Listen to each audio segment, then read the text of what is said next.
Welcome to the Brute Strength Podcast, bringing you worldwide experts from all areas of health and fitness. We cover training, nutrition, coaching, and mindset. Welcome your host, strength and conditioning coach, 2012 and 2013 CrossFit Games champ, Michael Cazayoux. Mind, body, brute. Hello and welcome back. This is Mike Cazayoux, and you're listening to the Brute Strength Podcast. This week's guest is Adam Feit. Adam is a former head strength coach at the collegiate level, and he's also coached for the Carolina Panthers in the NFL.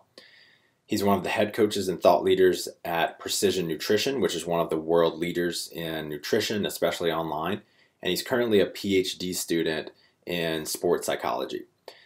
This episode is dedicated to the science and art of coaching. So we start out talking about how he developed into the leader that he is today and his star role as the Tin Man in the middle school play and what effect that had on him. We talk about how he got into the NFL by age 25, was making six figures, and why he left that job so quickly. We talk about him winning the Precision Nutrition Transformation Challenge. This is something that thousands of people enter every year, and how he won that, how that led to him getting a job at Precision Nutrition. We go into nutrition coaching, and we start to dive into some of the things he's learning through his experience as a coach, as a strength and conditioning coach, as a nutrition coach for PN, as well as in his PhD. And one thing that he's really focused on is something called autonomy supportive coaching. And we talk about social learning theories for mental skills coaching. We talk about athlete versus coach-centered coaching, how to pick the right habits and stick to them, and the power of saying no and the effect it has on your productivity. Before we get this started, if you love this show, please share it with a friend. Head to iTunes, leave me a quick review, and hit that subscribe button. Enjoy the show. Adam Feit, welcome to the show, man. Mike, thanks for having me, man. It's an honor to be here. I appreciate the time. Yeah, dude, it's really a pleasure. Through researching you and getting to know you a little bit before this call, it sounds like we have a lot in common and we have a lot of similar interests. What I really respect about you is that you've gotten and it doesn't have to do with the success that you've gotten at such an early age, but it seems like over and over in your life you keep going towards this idea of being a teacher and a guide and a leader, and it seems like you're a very selfless person. And so I'm really excited to dive into how you became that person and how you are making a bigger impact on people, because I think you're doing it really well. So I'm curious, man, what was childhood like for you? And maybe we can start with your role as Tin Man in the middle school play. I know there was a good story there. Wow, you're going right for the jugular with that one, huh? I didn't know it was a juggler. You told me you had a Tin Man story. I didn't know it was the jugular, man. Well, I did. Well, things that are either near and dear to your heart or something that you obviously don't broadcast to many people, you kind of don't, put that out there for showing. But, hey, we're here, so let's continue to roll with it. But I think what was unique about my role in the Tin Man, so, to give some context, if you've met me, if you know me, if you communicate with me online, I tend to be very gregarious. I like to be, not necessarily front and center of attention, but I just have this passion of being around people and enjoying myself and being connected to something or someone other than myself, right? So when I tried to look back on that and talking with other coaches and figuring out, where did you get this opportunity, this passion for leading others, for, giving motivational speeches or addressing large groups, like anything in life, it obviously takes practice. And I just kind of did a little bit of a reflection and realized that, for most of my athletic career, I had always held some sort of leadership position. It was a captain of a team or some sort of leadership position in school. And then I, dug a little further and realized, wow, I used to really be in that drama thing back in middle school. And so that was like my pinnacle moment, 13 13 years old and you get one of the lead roles in The Wizard of Oz, you kind of just go from there and build up your confidence to talk with others, to inspire others, and to just keep it moving forward. So I think that was probably one of the earlier cornerstones in how I approach life in terms of just, making an impact, right? Like, I don't want to just be there to be there. If I'm going to be somewhere, either I'm going to remember it or other people are going to remember it and something's going to happen from it. So what really happened in that play? Like what happened? Was it like, why did you take that approach of giving it everything you had and leading everyone? Was that something that you learned growing up, or did you just make a decision to be a different way once you got that role in the play? That's a really great, actually never really took time to analyze it like that. But, as I start digging a little bit deeper throughout like my middle school years, I probably, like a lot of us in this field, got into weight training to improve, self-confidence and to be a better version of ourselves. And I think for some of us, especially for myself, that stemmed from a piece of, maybe being picked on and maybe being bullied throughout those years because, I had gone to private school in another town up until, I was in fourth grade, and then, fourth grade started public school. But, there was a period of my life when, between, let's say 9 and 13, and even through the first part of high school where, I was battling that type of persona that was, trying to stick up for myself. And I think along the way, it allowed me to, again, like work on my strengths and take a reflection into who I was and who I was trying to be. So I don't know if it was an exact kind of switch metaphor where, maybe I'm in, the movie Over the Top and I take my hat and I flip it around backwards and it's a complete mental shift, but it definitely took some time. And I think maybe at that time in my life, I had done the right thing. I had treated people the way I wanted to be treated. And it was a good way, a kind of a capstone. So if you will, to say like, okay, like if you do right, good things will happen to you. So obviously that carried over into athletics as we went from there. You had a pretty life-changing event happen when you were 16. Tell us about that. So that was something also, we don't really talk much about, you said earlier about being selfless. And I think when we look at that in a leadership standpoint at any age, it's not thinking of yourself, essentially it's thinking of yourself less in times where other people's priorities are more important. And what had happened was I remember going to the beach and I was with my high school girlfriend at the time. And, it's probably around, 5:36 at night. I can't really remember. I just remember being like, oh, not a really good time to be in the water right now. And I look to my left and I just see this woman just like frantically running towards the boardwalk and just screaming that like, he's going to kill himself. He's going to drown. Like, I'm so sorry. Like, I need help. And it was just like automatic, instant. I did not even think or hesitate. And I just like threw my girlfriend, my keys, my wallet, my phone, and just ran out there. I had no idea what was happening. I mean, I'm 16 years old, and I just run out into the middle of the ocean. And there's this guy, he must have been, I want to say 50, 75 yards out, and it's freezing out. And I out there and I tread water. Now I'm a big guy, like most of my playing career, I was, 6'1", 230 to anywhere to 280 pounds playing offensive line. And that was a challenging time for me to just sit there. And I just ended up talking to this guy and treading water with him, which felt like, over an hour until medical teams could get there and calm him down. And eventually, the state police came and the beach started to, fill up with bystanders and observers. And eventually I just stayed out there enough to just kind of calm him down and do what I could when I could. And eventually, they took him out and took care of him, and then, walked out of that obviously unscathed. But that was like a pretty pivotal moment right there in terms of, maybe the impact I could have in the world, but also like what was to be expected of me for my own self. And how did that go? Did you have some reflection or introspection afterward? And if so, what did that look like for you?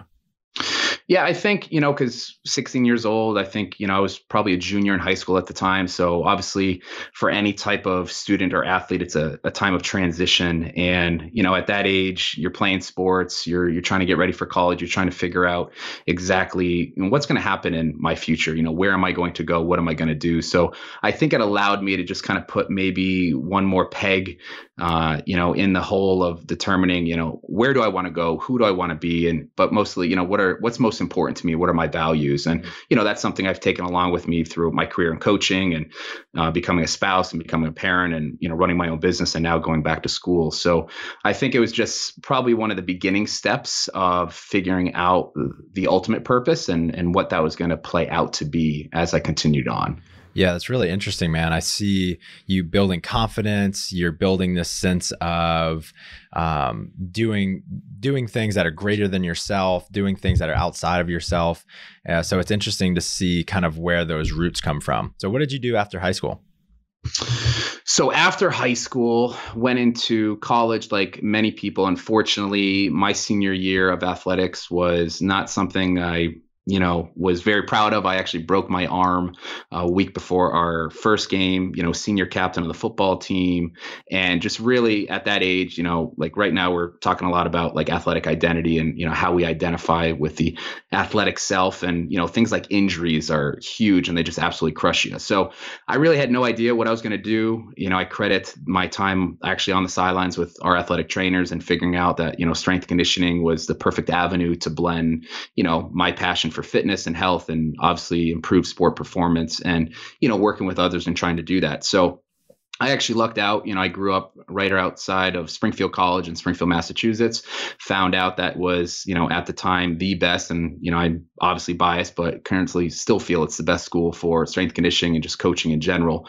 And, did my due diligence. I was going to sign up to actually be a phys ed teacher and, have a backup plan just in case, and then stay there and do my master's and do that in strength conditioning.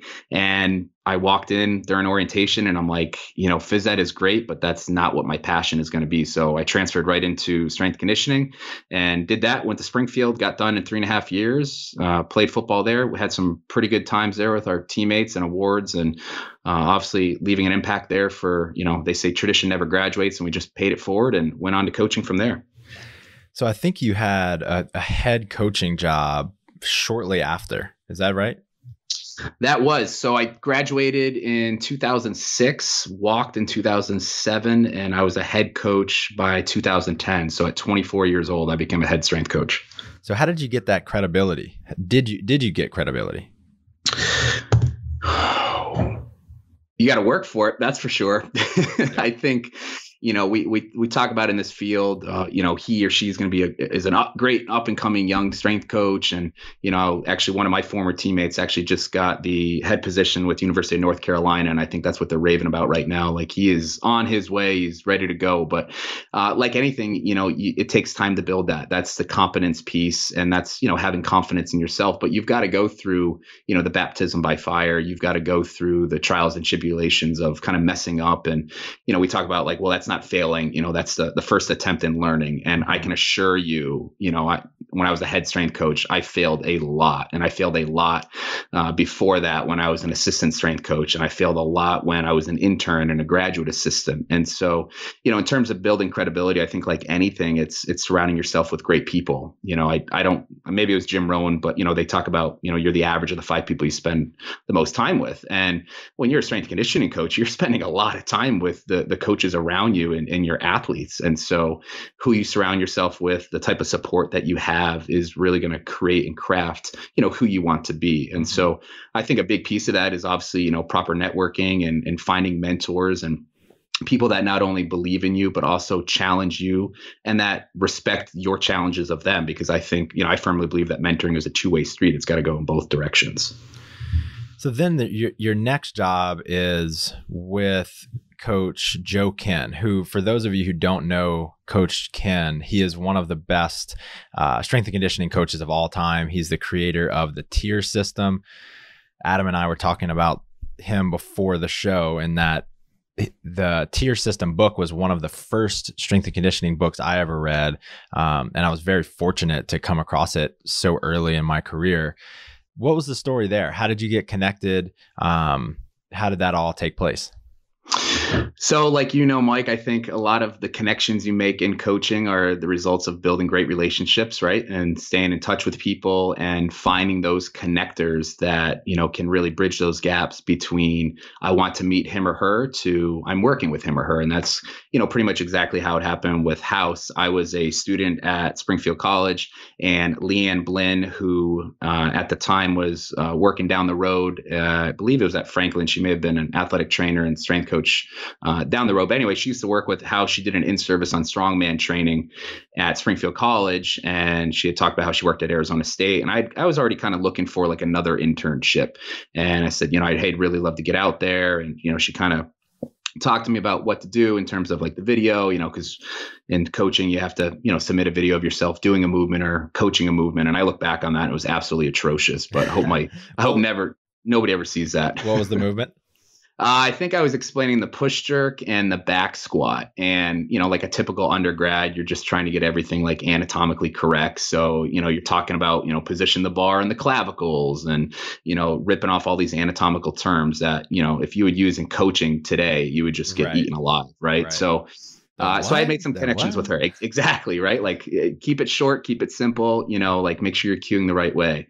And that brought me out. I had one big internship left. I went out to the U.S. Olympic Training Center, did my big internship there because Springfield's done a great job with that, giving students the practical experience.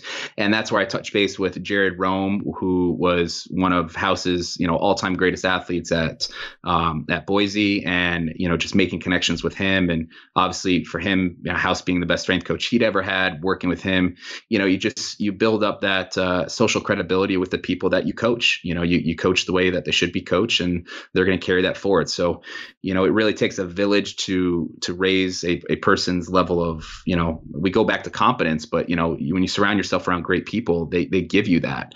And when it was time to go and apply for an internship, I went out there on my own dollar, got a shady Craigslist apartment, lived on iceberg lettuce and tuna fish, drove my Jeep Wrangler out there and said, let's do this. So, really couldn't have done it without the support of, coaches like Leanne and Jared, who is actually now relocated out to Boston University now, and just doing the work and buying my time and doing, the best I could. So was that at Boise State or Louisville? That was actually Arizona State. So he was still at Arizona State. Yep. So this was the spring of 2007, and I had driven out there. I just, finished all my credits. I'm just looking for more coaching experience. I knew that House was an ultimate connector, and, I read the tier system. I was interning at UConn at the time. Obviously it's a, different way of training, but it was just what I was drawn most about that. And really what I loved most about working with him was just the amount of attention to detail and organization, right? There was no shooting from the hip. There were no whiteboard workouts, unless it absolutely had to happen. And for me to see that, the attention to detail on Excel and how things are programmed and progressed, and just seeing the cycling. I mean, you geek out on that type of stuff, right? Like, nowadays, guys like you and me, we're reading leadership, we're reading mentoring, we're reading psychology, and it's not so much about the X's and O's, but when you're just starting out, I was just eating that up. So totally, that was at Arizona State. And then, doing what I had to do there, and got me an opportunity to be a graduate assistant at the Citadel, and stayed at the Citadel for about 10 months. And House had gotten a job at the University of Louisville and stayed in touch and brought me out there as restrictive earnings. So I worked with him there for 2 years, got promoted to an assistant after my first 6 months. And then coaching changes happened. That's the reality of coaching in today's day and age. And from there, went to Eastern Michigan, where I was the head coach, and then reacquainted with them back at the NFL with the Carolina Panthers. So you're 25, you're an assistant coach in the NFL, you're making six figures. What was that kind of moment for you, moving into the NFL like that? It just doesn't happen for someone that young to get a position like that. What was that like for you? It was definitely surreal, like you get to the NFL and now you're working with coaches that have literally retired. You're working with guys and ladies that have, been around this. They're probably on their 5th, 6th, 7th NFL team. They know how it is. And, you just walk in all like, you're not going to say fanboy, because I've been very adamant about being a professional, but like, you just can't believe it. Like I'll never forget sitting there, and I had just done, like our let's say, seasonal plan for the quarterbacks, because, I was going to be charged with coordinating the quarterbacks and specialists. And so, we're about to draft Cam Newton, and here I am, I'm putting together a 16-week program, and it says Carolina Panthers at the top. Right. And I'm just like, this is unbelievable. And House is like, Feit, it's just a program. And I'm like, no, it's not. Like, this is an NFL, like, elite level program. In my eyes, it was probably horrible when I look back on it so many years ago, but it just, you can't believe it. I went from literally one of the worst football teams in Division I, building a culture that eventually would do very well, to an NFL team. And so it was a lot of learning, no doubt. I think, being during the lockout gave me a good time to adapt to, maybe the demands, maybe the expectations. And then, unfortunately, it just came really, really quick. There was a lot of life changes that year. I got a new job. Then I moved, obviously. I took my wife out of coaching. She was a strength conditioning coach. We moved her. We bought a house. We got married. We got pregnant. So I'm up to like 6, 7, 8 life changes in the matter of like 6 months. And then boom, the lockout breaks. All of a sudden we go to camp, and it's like, wow, so there was no kind of like lead in period, like your typical discretionary time at college, right? Like, hey, some athletes are here and there. It was like no athletes to all the athletes. And that was like obviously a big adjustment once we hit the end season. Wow. So then what changed, man? I know you got out shortly after that. What happened? Yeah, well, so when I reflect back on it, it was obviously like a lot of change very fast, very soon. And, now working with precision nutrition, going on, really my 4th year, you really internalize like how that's not really a good idea, right? Like we're in the January time mindset right now. It's like, I'm going to do all the things, I'm going to change everything, or I'm going to quit cold turkey. And it really never plans out. And I actually ended up seeing, a mental performance coach during my time there, and really working through like what was happening and, why was I having such a hard time adjusting? Because, I had gone from being a head coach to now being an assistant coach, which I think presents its own challenges, but also just the type of coaching changes. You get to an elite level like that. Everything that you've been taught about coaching, building relationships, building great rapport, having a great coach athlete dynamic, and, seeing their full long-term development completely really gets washed away, I felt at the time, because now it was about straight up winning. And not to take anything away from, college athletics. I mean, the game last night was incredible. But when you go from an organization that's, hasn't won games in over 10 years to this is all that really matters, it was a big adjustment for me. So, I went through the season and I started to, again, like reflect is a big piece there.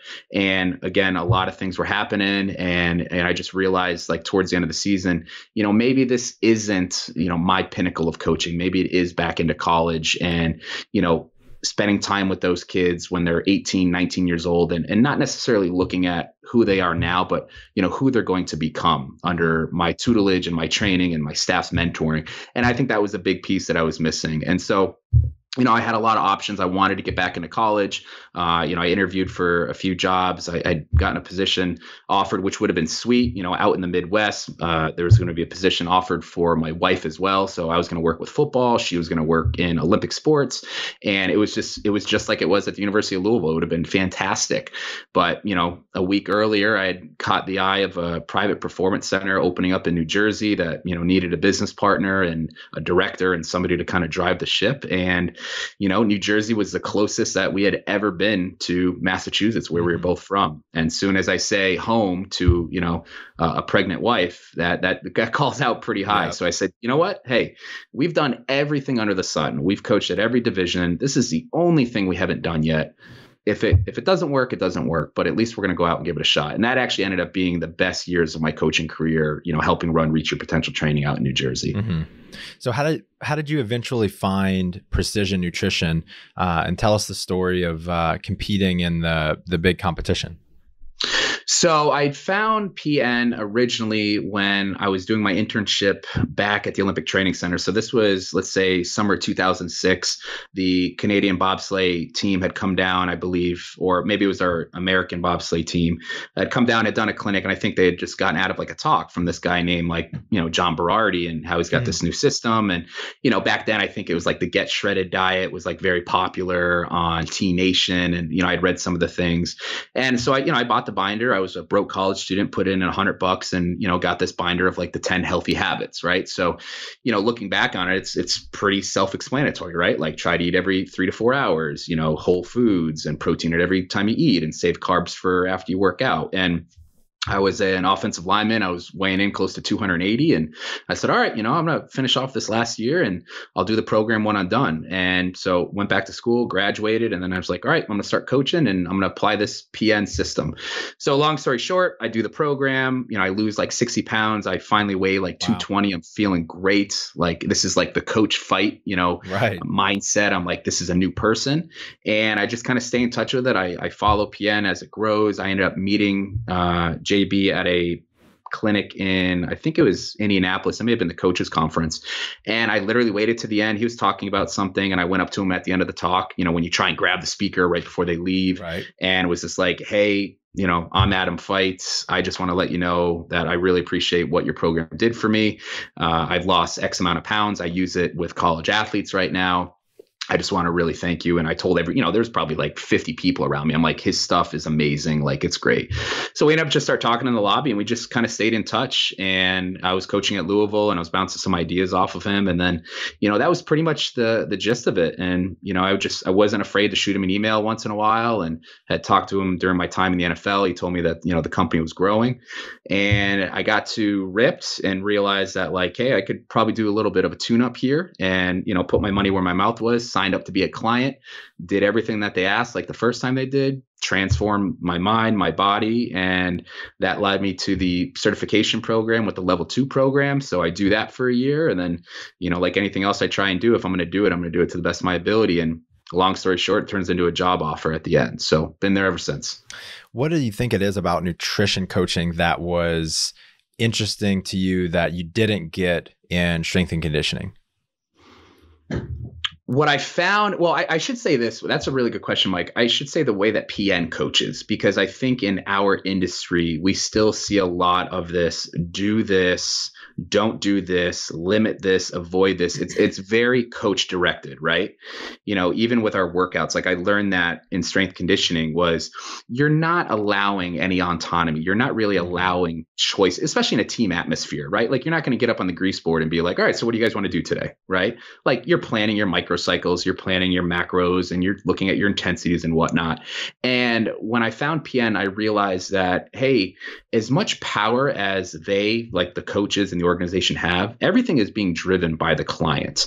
And I think that's what I really took away. And that's how I coach now. That's how I teach when I'm working with the level 2 students is, this is your journey. This is your path. I'm just kind of like a tour guide on the side. I'm trying to make sure that, you don't fall off the highway, right? Like a little guardrail, or maybe I'm like your lighthouse if you're traveling in the sea to make sure you don't hit the rocks. But, this is your thing and I'm going to be here, but I'm not going to tell you what to do. I need you to discover that. I want you to explore that. And I think, and that's really where my research is going to be going with my PhD is, maybe we do open up this avenue for a little bit more freedom, a little bit more autonomy with our athletes, because, as we know, as I keep digging down, like if we entertain that just a little bit, it's amazing what it does for intrinsic motivation for the people that we're trying to help. Yeah. Talk about this a little more. What are the results that you're seeing when taking this approach? And share any other insights that you're having by using this type of approach with people?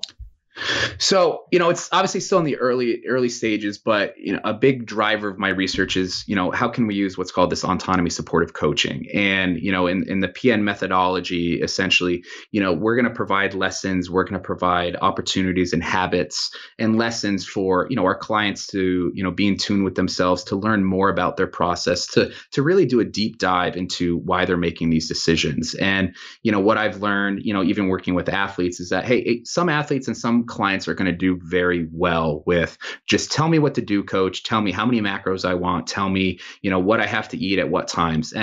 But that's very, it's a limited amount. It's not as much as we think. And, like right now I'm working with one of our players at the college was, pretty much named Division III Player of the Year, and he wants to go to the next level.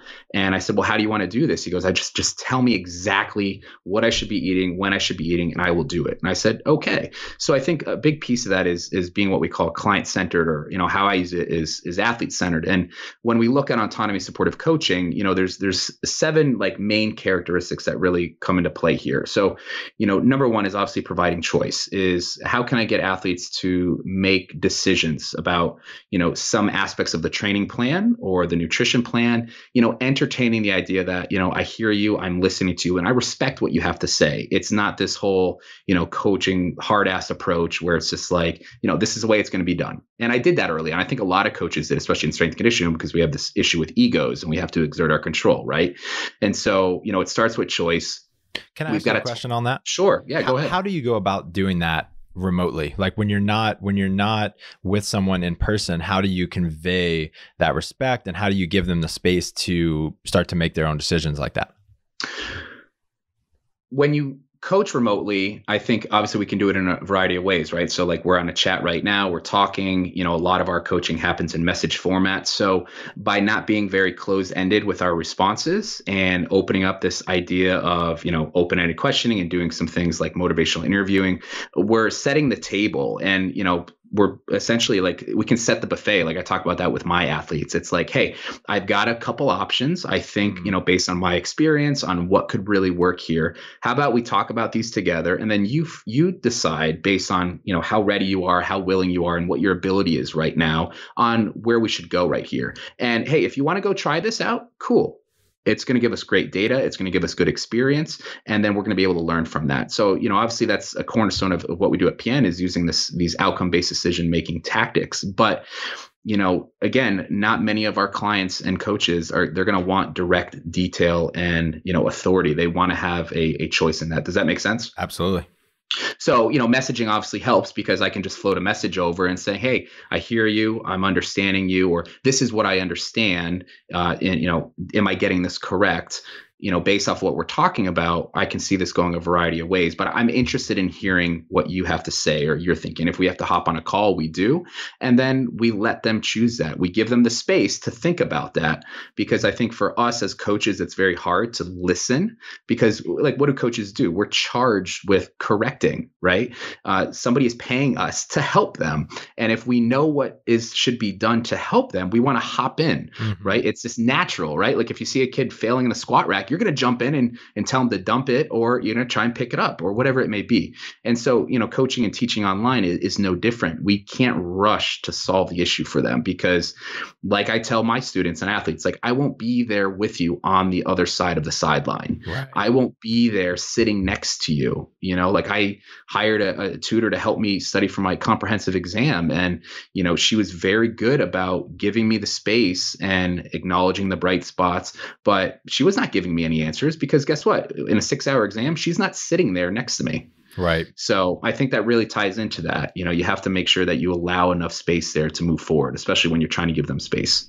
I heard this really awesome, I don't know if it'd be called an analogy or just anecdote about being a good teacher, is don't take away the student's opportunity to have their own aha moment, or don't take away the opportunity for them to be the hero. And so often when we, as coaches, leaders, teachers, when we know a better way for someone to do something, we want to jump in. We have that writing reflex. We want to be the hero and give that aha moment to them. But as you're kind of describing, that's not as effective. It doesn't allow them to internalize it, and they're not coming up with their own solutions. So I love that approach that y'all take. So go ahead. I was just going to say, continue with autonomy supportive coaching. What's number 2? So when we look at it, if we go through the rest of them, I'll try and simplify them a bit, because I know we can go off on a long way just in this. But, so we're going to provide choice. We're going to, we want to provide a rationale for this. Like, and that's something that, guys like Brett Bartholomew is doing a really nice job of right now, of like, explaining why it's important to not just knowledge bomb them, because that's not what they want to hear. But your athletes, you want to open up this dialogue, or your clients, well, how come I'm only on 100 grams of carbs a day? or how come, you quadrupled my amount of fats this phase, whatever it might be. And, when we allow that, we provide a rationale. We explain the key decisions on why this is being made. And so, okay, now they have choice. Now they kind of understand what's happening. And then, let's spend some time here, right? Like, let's promote some responsibility. So maybe number 3, like allow them to kind of create and deliver something, right? Give them ownership of the task. And then throughout that process, we can go on to like number 4 of like inquiring about or acknowledging, again, how they're feeling right now, right? We know that as coaches and as clients and as athletes or whoever we may be, we're people first. And then our identity or our role is essentially that second. All right. We have to be the people first and then athletes or coaches and clients second. So we can acknowledge that. We can talk about how they're feeling. We can observe that as it's happening. And then we move forward from there to what's our feedback going to be, right? So 5, 6, and 7 is, what type of feedback are we going to give them? Is it going to be constructive? Is it going to be focused on a solution? Or is it going to be focused on the problem? And then as I do that, I tie into, removing the high levels of criticisms and controlling statements. Because again, like at a PN approach or any type of great goal setting approach, everything is going to come down to the process. If we focus on the outcome, if we focus on the behaviors instead, we're apt to be a better situation. We're going to have more successful interactions, and we're going to get the results that they're looking for as well as us.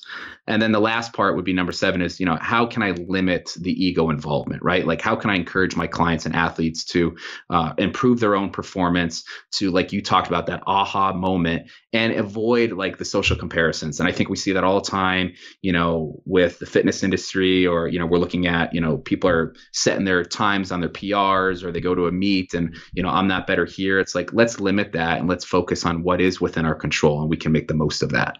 How does that conversation go? Because I find that piece is one of, if not the hardest thing to overcome, not only for people trying to lose weight, but just for people in general. Social media is so powerful and everyone's on it.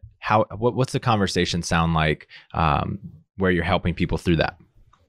Well, I think a big piece has to go into like why they're drawn to that, right? Like, what is it? Because, something we've learned and we tell our coaches and clients a lot, like every behavior is done in an attempt to solve a problem. So, to dig a little bit and to ask them, what's drawing you to this? Like, why do you feel the need to compare to somebody else or something else?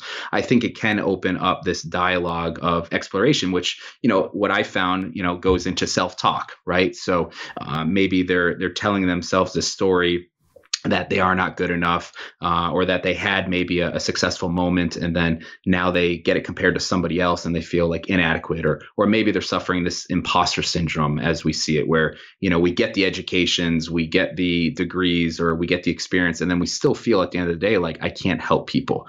And so I try not to rush into any of that, but anything I always come back to is, what isn't within your control and what isn't within your locus of causality of, this is about you. This isn't about anything else. And for me to be able to help them break that down to the simplest manner and to tie these links together, it really, and it takes time, and it doesn't work obviously at the beginning. I'm working with an athlete right now who is just focused on like winning the appraisal of her coach because, she feels like it doesn't matter what she does, she's out to get her. And, you have to be able to reframe that. You have to be able to dig into, what isn't within their control, what's out of their control, and how can I work on the things right now that you can cognitively, that you can rationally, decide that this is what I need to do, and everything else will take care of its place. But I haven't found a be all end all solution yet. I think that's where a lot of my research has taken me in terms of how do I do that in the sports psych sense. But it takes time and it takes a lot of discussion. Yeah, I couldn't agree more, man. For me personally, I've chosen to be off of it pretty much 100% because I haven't developed the discipline to use it for my advantage without feeling like it's using me. I found myself kind of compulsively checking it for 5 to 10 minutes here or there, maybe 5 times a day. Probably even less than that.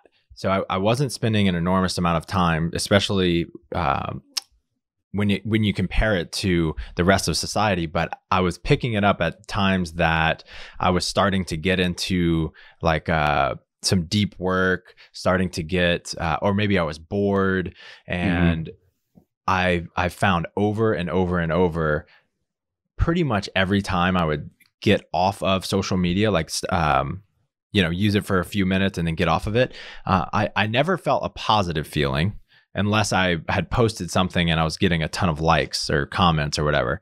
I almost always felt at least a little bit of negativity. And so I'm still wrestling back and forth with it because I know it can be used for so much good. I haven't found the discipline yet to do both, right? To use it to spread a good message without it kind of ruining my day. Yeah, it's actually interesting because we talk a lot about, the power of our environment, and essentially we make choices based off what is close by, right? So whether that's junk food or whether that's I have my phone available, the cues around us, right now I'm reading James Clear's Atomic Habits book, and, it's a lot of similarities of, Charles Duhigg and what we talk about at PN, but, how can we shape this environment to fight this temptation, right? Because we only have so much willpower, and, like one of the easiest strategies is, can you block it, right? Like if it's not in your house, what are the chances of you actually doing it? And so something that I use, because I love how you bring up like, Cal Newport's deep work is, when we got stuff to do, like it's got to get done, but we just have so many distractions. And so, like a simple app I use on my computer, it's called Self-Control. I literally create like a blacklist of all the websites that I'm probably going to check 1,000,000 times today. Facebook, Instagram, Twitter, my Gmail, Google, maybe it's a research thing, like anything that is not going to allow me to move forward and get my deep work done, completely blocked. And I can't do anything about it until I set the time limit. The time limit's over. So is that on your computer or your phone? So that's on my computer. Okay. I believe there's some other apps on the phone. I think Rescue Time, or maybe that's logging the time. I know there's some blocking softwares out there. Unfortunately, they don't work well. I was going to say, I haven't found one because here's what it doesn't take in consideration the app. I think the ones that I've found, if you're using, let's say Safari or Chrome, it'll block it from there, but the app screws everything up. Those sneaky little buggers. It is, man. They get you. But I'll give a plug-in for one of our coworkers and colleagues, Nate Green, and he wrote an article about this, about going nuclear mode. And I haven't reached that stage yet, but he is flat out like gives his phone to his girlfriend. She changes the password. He's only allowed to check it X amount of times per day or a certain time of day. I mean, he is on lockdown, but he's able to create amazing content and he's able to remove himself from those distractions. I remember we were in a team meeting last year in Miami and we were doing like one of those city apps, like a scavenger hunt. And, nobody really wanted to use their phone because like when you get stuck with the phone, it's like you're the navigator and it's like, I don't really want. And so I didn't have my phone with me. He's like, I literally can't, like, I cannot open my phone until next Tuesday or whatever. And I was like, oh my God, like he's serious. That's and so cool. It's amazing, right? Then it goes into the whole like mindfulness and meditation and being present and everything we tell our clients and athletes to like avoid. But I mean, you want to talk about like no holds barred, like blocking everything literally on your phone. You cannot access it. So I don't know if that's for everybody, but I know that's a successful strategy for some. One of the things I picked up from John in our second interview was this concept of identifying the smallest possible habits that you can stick to possible for yourself. So basically, he wanted to find out what's the least amount I could work out every week and still be fit. What's the like most flexible I could be with my diet and still feel successful? What's the least amount of time I could spend with my kids, and what would that time look like for them to still feel connected to me? And what he was saying is that he wasn't trying to spend as little time doing any of those things, but when one area of his life demanded more attention and time and energy, he wanted to have those keystone habits, those small habits that he could stick to all the time that would have him feeling confident and successful. And I know that at PN, y'all have different levels of habits. Can you talk about this a little bit and the importance of starting small?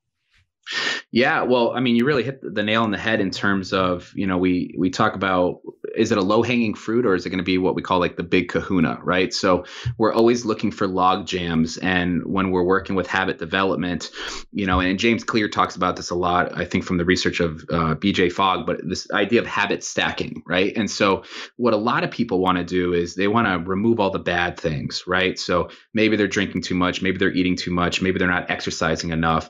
And so when we just start taking things out and we don't start adding things that could take the same amount of time, or it happens at the same amount of time, it really creates this issue of, adherence and compliance and whatnot. And so what we found, and, this is obviously over 10, 15 years of working with people that, was going on long before I joined the company, was that, maybe let's get these small wins going. Let's build up this momentum. And I think this speaks largely to a lot of the productivity experts that say, like, don't open your email in the morning, like work on your most important task. Like, I'm all about that, but there's also some value of like cranking out a couple little things, right? And being like, all right, I'm feeling good. Like, do you know what I mean? Like checking some things, crossing some things off the list and being like, now I'm going to get rolling. But to go back to the habits is, what is the one big log jam that if I move this, if I change this one habit, right? So maybe it is, putting together a sleep ritual and getting to bed 30 minutes early, or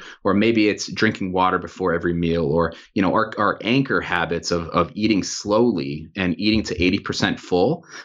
These are the ideas that, hey, when all else fails, like John talked about, like you're traveling, right? Like you're all over the place. You're on the speaking circuit. You're over the holidays with your family. Like, I'm not gonna be able to get to the gym. I'm not gonna be able to get my 90 minutes of high intensity interval training. Hey man, just eat slowly and eat to 80% full. And that's going to take care of a lot. Like I almost look at it like the Pareto principle, right? Like, there's 20% of what you do will give you 80% of your results. So, if you go to the gym, Mike, like, and you have 20 minutes to train, like what are you going to focus on primarily? What type of movements?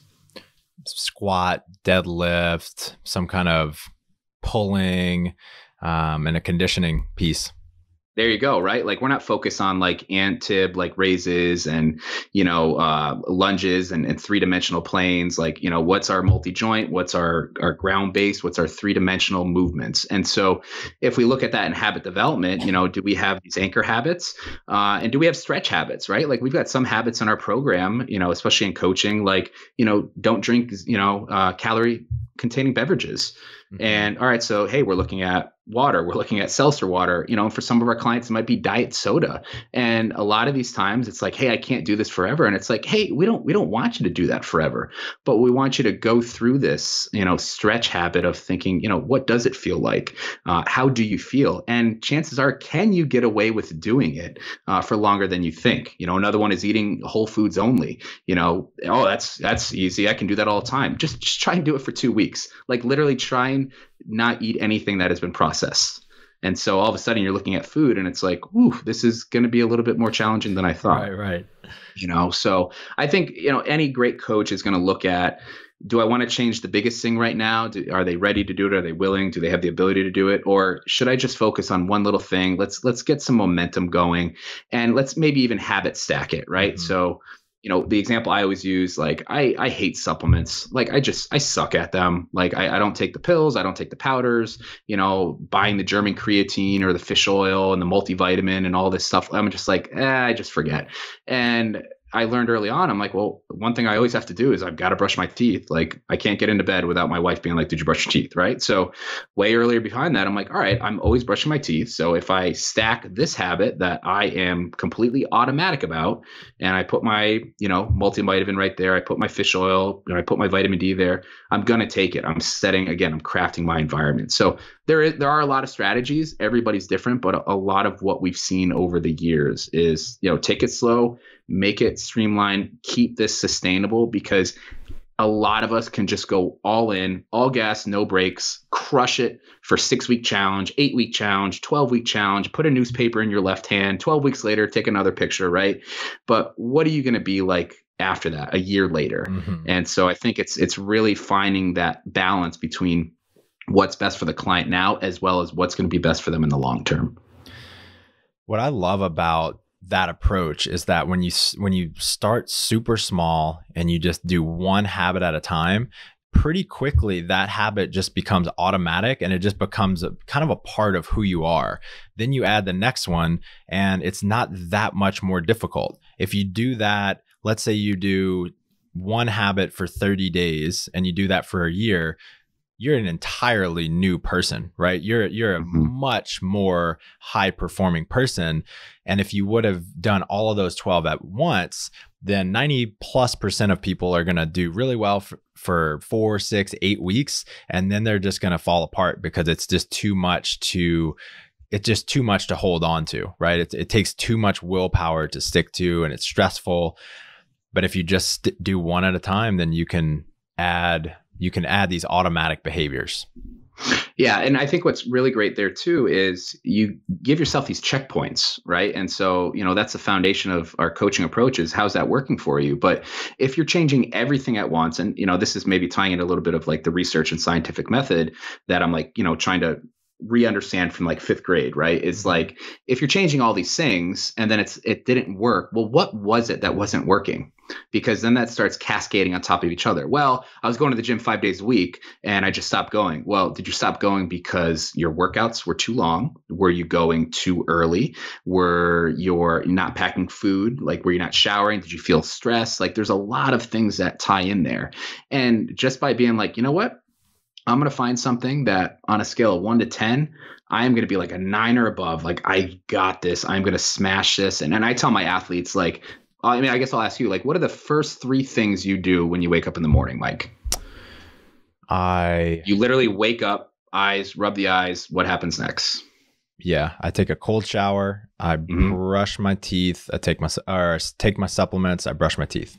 Okay. Right. And I might even add there in like today's generation of kids, like they're going to check their phone like right away. Right. But can we create a habit that becomes so automatic like that?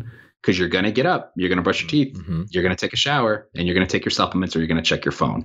And that's the type of confidence that we want to create at the beginning because, it's too easy. Okay, then let's do it and then let's adapt from there. But if you change all the things, we don't know which things were working. We don't know which things were really causing the issue. And so, you got to play the long game with anything. And I think that's one thing that I've really learned, working with JB and the rest of the crew at PN is like, it's not about tomorrow. It's not about next week. It's about the long-term vision. And I think that can help any coach or anybody in a position of leadership. So how do you hold people back? People sign up with you guys for a full year. They've been on a waiting list. They're just fucking ready to go. And you tell them we can only start with one habit. How do you sell that idea to them? Well, I think, like anything that has worked, we have the results. Like we've got the years of experience. We've got the millions of pounds of body fat lost, for instance. Right. But I think, what actually really calls out to me is, at PN, we talk about doing like the opposite. Okay. And so, let's say you just sign up with me and I work in the coaching, circle. So I can apply the same principle to like, we do habit-based learning. So it's like, hey, we're going to focus on this habit. But the principle is essentially the same is like, well, why aren't you just like waterboarding me with all the stuff I need to know? And something I always entertain is like, well, what have you done up until this point? Okay. What behaviors have you done? What types of programs and meal plans have you done, et cetera? And really take an inventory of like how that's worked for you. And obviously, it hasn't worked that well for you because now you're signed up for the program, right? Does that make sense? Yep. So it's not to call to light of what they've done wrong. It's about them to, start looking at things through a different lens. What if we just tried something different, right? Like there's programs out there. I think Pavel had it about like one movement a day or one exercise, and maybe it was with Dan John or something. It's like, what if I only focus on squatting? What if I only focus on planking? What if it was only the kettlebell swing? What if I just did something that I haven't really done yet before?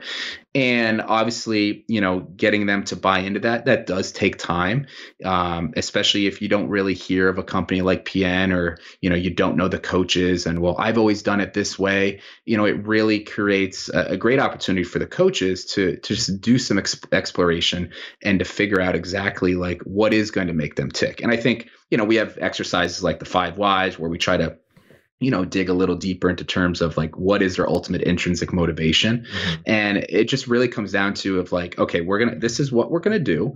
And this is how it's worked. And we can assure you that this is going to set you up for long-term success. And we're not going to rush into anything, but I'm going to be here along the way. And if you want to try some other things, we can certainly do that, right? Like we offer an exercise program in line with our coaching program, and some people decide to do it, some people don't. And so I think just, again, maybe going back to this autonomy supportive piece is like, give them some choices, but provide them the rationales and then inquire about this process with them.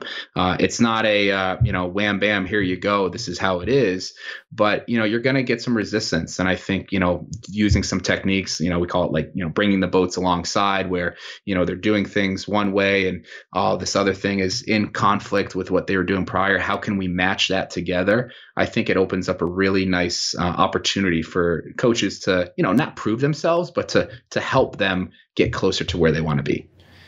It's really interesting. This idea of doing less with more quality or more intention seems to be popping up for me just everywhere. It sounds like it's just such a big part of what you do at PN. The place that I'm really learning it right now is in jiu-jitsu. The way that most gyms teach jiu-jitsu is there's a new technique or like 3 new techniques every single day. And as a beginner, it is just so difficult to comprehend what's going on.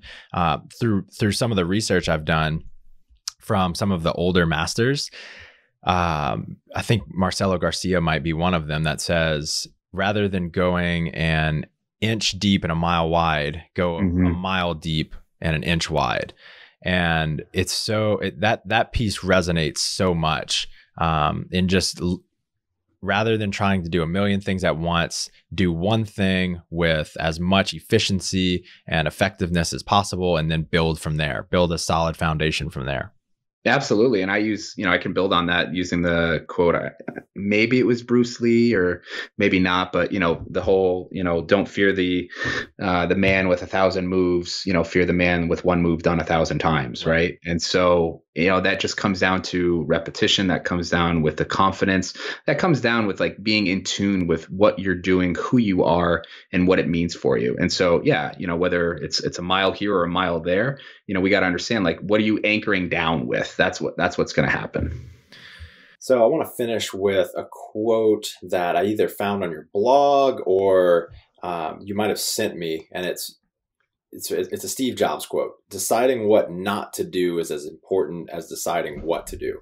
So my question to you is, what's something that you've recently cut out in the past year or so that you can fit more in, or so that's had a big impact on your life? Well, that's, I guess, the story of my life right now in terms of like saying yes to consulting and helping people, and, whether that's coaches growing their businesses or just, close friends of mine that, or even family members for that matter, that, really needed my help. And, we talked earlier, like before we started the show, like obviously having my hand in a lot of pots and, going to school full time, supporting my wife who's going to school full time and working full time and being, the best spouse and dad that I can be full time. I mean, really, that's kind of overtime, let's be honest there. But, to go back to that, you have to say no to some things that bring you probably immediate joy, that kind of give you that hit of satisfaction.